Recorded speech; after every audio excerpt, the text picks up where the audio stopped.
Legendary Eastern Kentucky football coach Roy Kidd has died today at the age of 91.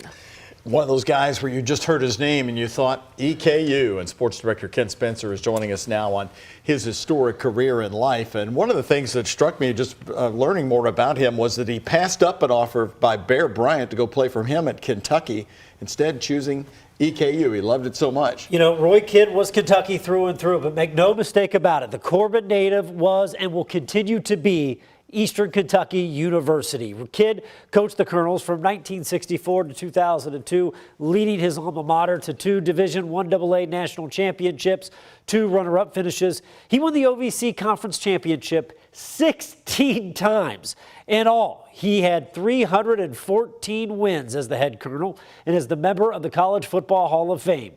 Kidd entered hospice care about a week ago, and current EKU coach Walt Wells, who was an assistant for Kidd from 1997 to 2002, had this to say about his mentor.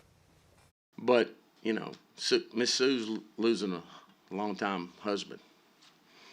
Keith, Kathy, and Mark are losing a father. You know, I hope we respect that, and we go to business like Coach would want us to do and work our tails off to get a W, you know, and represent that the right way.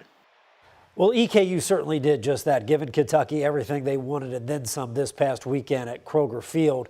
Services for Coach Kidd will be held at the EKU Center for the Arts, with Bill Fort officiating. A private burial will follow in the Richmond Cemetery. Dates and times of the services will be announced a little bit later. I had the pleasure on several occasions to kind of sit down and talk to Roy Kidd over the years, and when you talk to him, you would never know about the national championships. You would never know about the 300-plus wins.